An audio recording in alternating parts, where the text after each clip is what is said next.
গ্রাম ঢুকতেই একটা ক্যানেল আছে। ক্যানেলের জলে একটা পদ্মফুল ভেসে আসে। দয়াল ঘোষ নামে এক চাষি মাঠে চাষ করছিল। সেই সময় পদ্মফুলটা দেখতে পায়। সেই দেখতে পাওয়ার সঙ্গে সঙ্গে সে পদ্মফুলটা ধরতে যায়।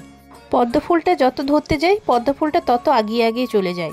তারপরে পদ্মফুলটা যখন কিনারায় আসে তখন পদ্মফুলটা নিয়ে এসে বাড়িতে রাখে। রাত্রে স্বপ্নাদেশ পায়, আমি মা লক্ষ্মী এসেছি, তুই আমার প্রতিষ্ঠা কর। সেই শুনে এখানে একটা নিম গাছ আছে। সেই নিম গাছের তলায় এক বাবা, সেখানে কামদেব ব্রহ্মচারী বাস করতেন। কামদেব ব্রহ্মচারীকে দয়াল ঘোষ সমস্ত কথাগুলি খুলে বলেন।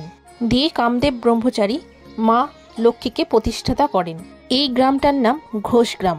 পূর্বে তার নাম ছিল ভবেশ্বরপুর।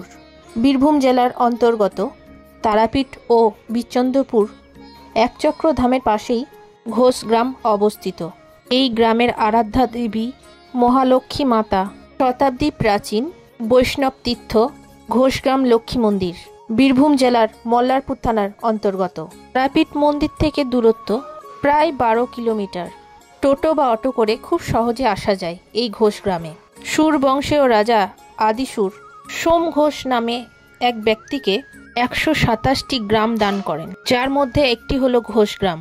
সোম ঘোষের অধীনে থাকার জন্যে এবং মহালক্ষ্মী ভক্ত দয়াল ঘোষ নাম অনুসারে গ্রামটি ঘোষ গ্রাম নামে পরিচিতি লাভ করে।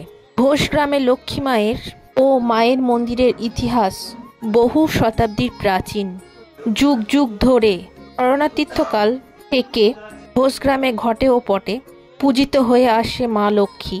ঘোষ গ্রামের মা লক্ষ্মী বহুত অলৌকিক ঘটনা ও লীলা কাহিনী শোনা যায় এই গ্রামের মুখে।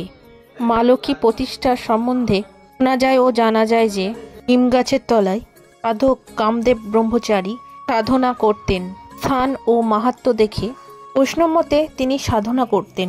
সিদ্ধ সাধক কামদেব ব্রহ্মচারী যখন নিম গাছের তলায় যখন সাধনা করতেন তখন অলৌকিক ঘটনা ঘটে। সেই সময় গ্রামের লক্ষ্মী ভক্ত তখন দয়াল ঘোষ কাঁদর থেকে পদ্মফুল তুলতে যায়। সেই সময় পদ্মফুলটি সরে সরে যায়। স্বপ্নাদেশের ফলে সেই মা লক্ষ্মী প্রতিষ্ঠিতা হয়। এটাই হচ্ছে মা লক্ষ্মীর কাহিনী। যদি এই মা লক্ষ্মী দর্শন করতে চান চলে আসুন। আর আমার ভিডিওটি কেমন লেগেছে অবশ্যই জানাবেন।